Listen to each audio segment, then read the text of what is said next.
زبرات چونک گیا تھا، پھر اس کی طرف گردن پھیر کر دیکھا۔ وہ ہنوز اسے ہی دیکھ رہی تھی، نرم نظریں پر خلوص انداز۔ ٹھیک ہوگا، شاید ٹھیک ہی ہوگا۔ اس کے گلے میں گلٹی سی ابھر کر معدم ہوئی، الفاظ ٹوٹ پوٹ کا شکار ہوئے۔ میں نے 4 مہینوں سے اسے نہیں دیکھا، 2 ماہ پہلے اس کی برتھ ڈے تھی، میں نہیں جا سکا۔ اس کی آنکھوں میں کئی دن بعد جو جذبہ نظر آیا تھا وہ ملال تھا۔ اس کی ماں مجھ سے ناراض ہے، اس نے اضافہ کیا۔ تم نے اسے منانے کی کوشش کی؟ وہ نہیں مانے گی، یعنی تم نے کوشش ہی نہیں کی؟ وہ الفاظ اس کے منہ سے اچک رہی تھی۔ میری غلطی ناقابل معافی ہے۔ وہ صوفے کے ہتھے کو کھرچنے لگا۔ معافی کے فیصلے معاف کرنے والے پہ چھوڑنے چاہیے، گلٹی کو بس اپنا قصور ماننا آنا چاہیے۔ تم نے اپنا قصور ماننا نہیں سیکھا، ویسے کسی 1000 بار پڑھی ہوئی کتاب کی مانت پڑھ رہی تھی۔ تم لڑکی ہو اس لیے اسے فیور کر رہی ہو۔ صوفے کے ہتھے پر چڑھا سیاہ غلاف اتارنے لگا تھا۔ میں تمہاری دوست ہوں، اس لیے تمہیں آئینہ دکھا رہی ہوں۔ تم غلط ہو زبراج، میں یہاں تمہیں بتا رہی ہوں، کیونکہ اگر محفل میں کہنا پڑتا تو میں تمہیں صحیح کہوں گی۔ اگلے کئی لمحے زبراج بالکل خاموش رہا۔ زرخف نے دیکھا کہ اس کی آنکھوں کی جوت بجھ گئی تھی، اس کے ناخن اب بھی صوفے کو کھرچ رہے تھے۔ وہ ڈسٹرب لگتا تھا۔ وہ پریگننٹ تھی، یہ ہمارا دوسرا بچہ تھا، اسے بچے بہت پسند تھے زی۔ جذبات سے بوجھل آواز میں وہ اسے اس نام سے پکار رہا تھا جو کئی سال پہلے اسے دوستوں کی طرف سے دیا گیا تھا۔ ہمدان کے بعد اس کے 2 مس کیریج ہوئے تھے۔ وہ بہت ڈپریس رہنے لگی تھی۔ میں اسے بہت سمجھاتا تھا کہ اولاد کی تعداد سے فرق نہیں پڑتا، ان کے سالیہ اور صحت مند ہونے سے فرق پڑتا ہے، لیکن اسے اپنے اندر خامیاں دکھتی تھی کیونکہ وہ کلوتی تھی۔ اسے لگتا تھا اگر ہمدان بھی کلوتا رہا تو وہ تنہائی کا شکار ہو جائے گا۔ وہ لختے بھر کے لیے خاموش ہوا۔ میں نے اسے تسلیاں دی تھی، لیکن شاید میں لفظوں کے ساتھ برا ہوں، حد سے زیادہ برے۔ سنجیدہ تبصرہ۔ زبراج آزادگی سے مسکرایا، اور پھر کئی سال بعد، آج سے تقریباً 1.5 سال پہلے، وہ دوبارہ پریگننٹ تھی۔ وہ خوش تھی اور میں اسے دیکھ کر خوش۔ اس نے مجھ سے کہا تھا میں کچھ وقت کے لیے چھٹی لے کر اس کے ساتھ وقت گزاروں، کیونکہ میری مامی کا انتقال ہو گیا تھا اور وہ گھر میں اکیلی تھی۔ انہی دنوں میری نوکری چھوٹ گئی تھی، میرے مالی مسائل بڑھ گئے تھے، لیکن انہی دنوں مجھے یونیسیف کی طرف سے ایک کولیب کی آفر ملی۔ مجھے کسی بھی قیمت پر وہ کام چاہیے تھا، مگر انہوں نے مجھے پاکستان میں کرنے کو ایک ٹاسک دیا تھا جس کے لیے مجھے بلوچستان کے دیہی علاقوں کی طرف جانا تھا۔ میں نے اسے اکیلا چھوڑ دیا۔ بولتے بولتے وہ ایک دم خاموش ہو گیا، پھر گردن پھیر کر زرخف کو دیکھا۔ کوئی ملامت، کوئی حقارت نہیں، وہ اسے بس سن رہی تھی۔ کتنے عرصے بعد آج زبراج کو معلوم ہوا تھا کہ وہ دوست ہے، اور دوستوں کے سامنے جج ہونے کا خوف چھوٹ جاتا ہے۔ اگر وہ واقعی دوست ہے۔ وہ رخ بدل کر بیٹھا، چہرہ پورا اس کی جانب، اور ایک ٹانگ موڑ کر انداز میں بے چینی رفع ہونے لگی۔ اب آنکھوں میں کچھ بے حد مختلف تھا۔ میں چلا گیا اور وہ مجھ سے ناراض ہو گئی۔ 2 دن بعد اس نے مجھے کالز کی، میں کالز نہیں لے سکا۔ اس کے اگلے دن مجھے ایک میسج ملا۔ اس نے ہونٹ کاٹے، دل کو جیسے کچھ ہوا تھا۔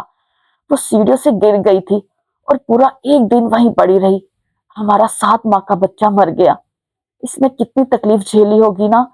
میں جب جب سوچتا ہوں مجھے بہت تکلیف ہوتی ہے، گلٹ ہوتا ہے۔ اس نے میسج میں لکھا تھا ہمارا بچہ مر گیا ہے اور مبارک ہو، اور وہ دوبارہ ماں نہیں بن سکے گی۔ وہ ہمدان کو لے کر چلی گئی۔ میں کئی بار اس کے پیچھے گیا، لیکن وہ واپس نہیں آئی۔ وہ میرے ساتھ نہیں رہنا چاہتی تھی۔ میری بہت ساری منتوں کے بعد وہ گھر واپس آ گئی تھی، لیکن وہ میرے ساتھ نہیں رہ سکی۔ ہمارے جھگڑے بڑھ گئے۔ وہ ایک مختلف عورت بن گئی تھی۔ میں اسے نہیں پہچانتا تھا۔ مجھے گھر چھوڑنا پڑا۔ اب بھی ہر دوسری کال پر ہماری لڑائی ہوتی ہے۔ اب ہم ایک دوسرے کی شکل نہیں دیکھنا چاہتے۔ سب بہت بدل گیا ہے۔ اس نے گردن جھکا دی۔ زرخف نے خاموشی سے میز پر رکھے جگ میں سے تھوڑا پانی گلاس میں ڈالا اور اس کی طرف بڑھایا۔ زبراج گلاس تھام چکا تھا۔ پانی پیا نہیں؟ تم نے مجھے بتایا نہیں کتنا سب ہو گیا ہے؟ یہ فون کال پر ہونے والی باتیں نہیں تھی، ہم مل سکتے تھے۔ اس نے گلا کیا۔ میں کرائسس میں تھا، تم کوشش کرتے تو ہم مل سکتے تھے۔ جوابی شکوہ۔ کم سے کم ہم دونوں کے درمیان تو یہ سب نہیں آنا چاہیے تھا زبراج۔ تم نے اور میں نے بہت کچھ ساتھ دیکھا ہے، اس کی بات پہ زبراج نے گردن اٹھا کر اسے دیکھا. میں لندن سے پہلے اسکول میں تمہاری پہلی دوست تھی. میں تمہاری محبت سے سب سے پہلے واقف ہوئی تھی اور میں نے تمہیں ڈسپلیس ہوتے ہوئے بھی دیکھا تھا. زبراج ہنس پڑا. زرخف بھی دھیما سا مسکرائی. تصحیح کریں میڈم, مجھے خانہ بدوشی کا مشورہ آپ نے ہی دیا تھا. زرخف آگے کو ہوئی. لبوں پر مسکراہٹ در آئی. اینی تھنگ فار لو. زبراج ہنوز اسے دیکھتے ہوئے مسکرا رہا تھا. اس کے ذہن کے پردوں پر صرف ایک منظر تھا, صرف ایک انسان. موجودہ وقت سے چند سال قبل لندن. ابری ہوئی بھوری رنگت کی اینٹوں پر بنی وہ ہسپتال کی عمارت آتے جاتے مریضوں کو دیکھ دیکھ کر اکتائی ہوئی تھی. ویل چیئر گھسیٹتے, اپنے پیاروں کو سہارا دے کر لاتے, لوگوں کے درمیان راستہ بناتے ہوئے ہسپتال کے اندر آؤ تو جنرل وارڈ میں قطار در قطار پلنگ لگے تھے جن کی چادریں نفاست سے سیٹ تھیں. صفائی اور نفاست کے لیے ان گوروں کو تمغے ملنے چاہیے. انہی قطار در قطار لگے بستروں میں سے ایک کی طرف آؤ تو زبراج شہنواز بیڈ کے تکیے سے ٹیک لگائے ہوئے تھا.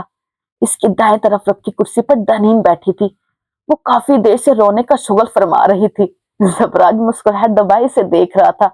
اپنے لیے کسی لڑکی کو روتا ہوئے دیکھنا ایک دلچسپ عمل تھا. اس کے بازو پر پٹی بندھی ہوئی تھی جو کہ اسپتال کے گاؤن کی وجہ سے نظر نہیں آتی تھی.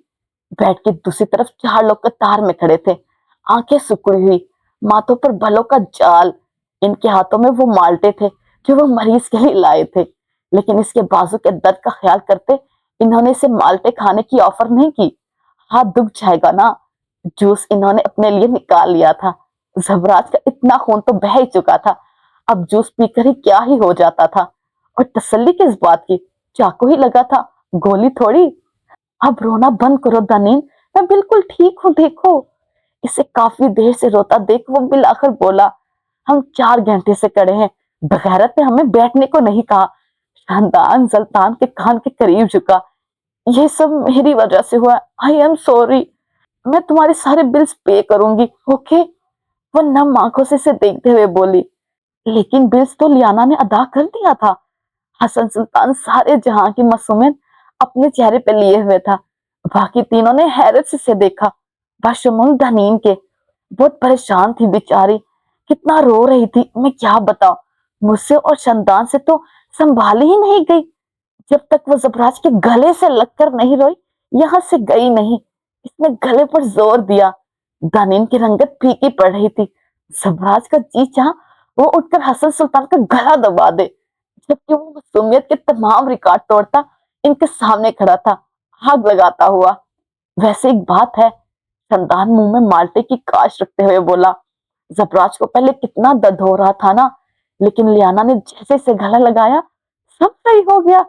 صحیح کہتے ہیں, محبت میں بڑی طاقت ہوتی ہے. میری تو آنکھوں میں آنسو آ گئے. اس نے چھت کی طرف دیکھا جیسے ابھی کوئی موزہ ہو جائے گا. محبت, درد, اللہ اللہ. زبراج کا سر چکرانے لگا اور دنین کو اپنا مستقبل کا چکر خطرے میں پڑتا محسوس ہوا.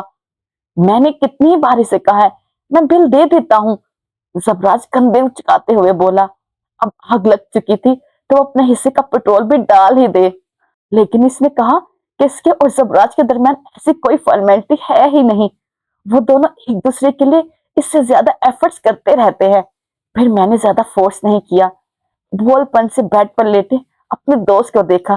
میں نے ٹھیک کیا نا زبراج, تم لوگوں کو غلط فہمی ہوئی ہوگی. زبراج اور اس کے درمیان ایسا کچھ بھی نہیں ہے.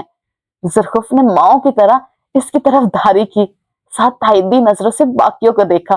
تم فکر مت کرو دنین, زبراج جلد ٹھیک ہو جائے گا اور اس کا بل میں نے دیا ہے, مجھے واپس کرے گا. دنین کو شاید ڈھارس نہ ہوتی مگر اس نے زبراج کی طرف دیکھا. پس منظر میں شاندان اور زرخف مالٹے کی کاش پر لڑ پڑے تھے. موٹی, کتنا کھاؤ گی؟ جتنا مرضی کھاؤ, تمہارے پاس اپنا ہے نا. میرا والا زیادہ کھٹا ہے, مجھے وہ مالٹا پسند ہے جو کھٹا اور میٹھا دونوں ہو. پھر اپنے باپ کو کال کر کے کہو ملکہ کے محل میں تمہارے لیے مالٹے کا باغ لگوائے. حسن جل کر بولا تھا. ایک اور حل بھی ہے. سلطان نے چھٹکی بجائی. ملکہ کے پاس زمینیں بہت ہیں, ابا سے کہو ان سے نکاح کر لے, ایک باغ تمہارے حصے آ جائے گا. میری اماں نے پھر اسی باغ میں میری اور میرے ابا کی قبر بنانی ہے. تاریخ کی پہلی میت ہوگی جسے بغیر کفن کے دفن کیا گیا ہوگا. بغیر کفن کے کیوں؟ Explain please. حسن کی جنرل نالج شاہندان نے سرد آہ بری۔ اماں غصے میں ہوگی اور ملکہ نے ضرورت نہیں محسوس کرنی۔ برہنہ مردے کے نام سے ٹرینڈ کروں گا میں۔ اس کے مستقبل کے ایسے خوفناک نقشے پر ذوالفقار نے جھرجھری لی۔ وہ اپنا سارا کا سارا مالٹا اس کی طرف بڑھایا۔ دوست بچ جائیں، مالٹے اور صحیح، یہ تم کھا لو، میری خیر ہے۔ سرد آہ بھرتے شکریہ مالک کہتے وہ مالٹا تھام چکا تھا۔ ان کی بحث کے وقت کو پیچھے کر کے دیوار سے لگ کر کھڑے ان 4 لوگوں کو نظر انداز کرتے ہوئے بیڈ سے ٹیک لگائے، اور اس کے سامنے بیٹھی لڑکی کو دیکھو تو زبراج جن نظروں سے دھنین کو دیکھ رہا تھا، اس کے سارے دبے تمام خدشے دور ہونے لگے۔ اس کی رنگت بحال ہوئی۔ وہ واقعی تمہارے بلز دیتی رہی ہے؟ تمہیں کیا لگتا ہے؟ سوال کے بدلے سوال نہ کیا کرو، برے لگتے ہو۔ وہ جھنجھلائی۔ اچھا کب لگتا ہوں؟ زبراج مسکرایا۔ دھنین نے مسکراہٹ دبائی، ذرا سا چہرہ اس کی طرف جھکایا۔ جب تم کوئی بھی کام کرنے کے لیے کہتے ہو، میں بڑا ہو کر فلاں کام کروں گا، تمہاری لسٹ بہت لمبی ہے، اور جب جب تم اس میں اضافہ کرتے ہو اچھے لگتے ہو۔ وہ ہنستے ہوئے بولی۔ زبراج بھی ساتھ مسکرایا تھا۔ میں اپنی لسٹ میں ایک اور اضافہ بھی کر چکا ہوں۔ اچھا، وہ کیا؟ ایسی باتیں اس طرح ہسپتال میں نہیں کی جاتی۔ ان باتوں کو سفید ٹیولپس کے درمیان ہونا چاہیے۔ تم اپنی دکان سفید ٹیولپ سے بھر دو، پھر مجھے کال کرنا، میں بتانے آ جاؤں گا۔ دھنین نے سر ہلا دیا۔ اس کے چہرے پر ایک مرتبہ پھر فکر مندی آ گئی تھی۔ تمہیں درد تو نہیں ہو رہا؟ زبراج نے نفی میں سر ہلایا۔ پولیس نے ان تینوں لڑکوں کو پکڑ لیا ہوگا، اب سب ٹھیک ہے، تم فکر مت کرنا۔ وہ اس سے مزید بھی بہت کچھ کہہ رہی تھی۔ زبراج سر کو اس نام میں ہلاتا جا رہا تھا، یوں جیسے وہ منعقد مرید سا ہو۔ آج کے بعد وہ دھنین کے لیے عام نہیں رہا تھا۔ وہ عام پہلے بھی نہیں تھا، مگر آج اس کی آنکھیں اعتراف بھی کر چکی تھی۔ دیوار کے ساتھ لگ کر کھڑے 4 اہم لوگوں میں 5ویں کا اضافہ ہو چکا تھا۔ وہ زبراج کے ساتھ ان 4 کو قبول کر چکی تھی۔ زبراج شہنواز اسے اتنا اچھا لگتا تھا جتنا سفید ٹیولپس، یا شاید ان سے بھی زیادہ۔ اپنے وعدے کے مطابق وہ 2 دن بعد دھنین فلاورز کے باہر کھڑا تھا۔ ایک بازو پر پلستر تھا اور ہاتھ پٹی سے لٹکا رکھا تھا۔ ساتھ حسن سلطان تھا، جس نے اپنے دونوں کندھوں پر اس کے دونوں بیگز اٹھا رکھے تھے اور ہاتھوں میں اس کی باقی چیزیں۔ وہ دوستوں کے لیے جان بھی دے سکتا تھا تاکہ انہیں زندہ رکھ کر وفتاً ان کا خون چوستا رہے۔ ایسا تھا ہمارا پیارا حسن۔ کیا وقت آ گیا ہے!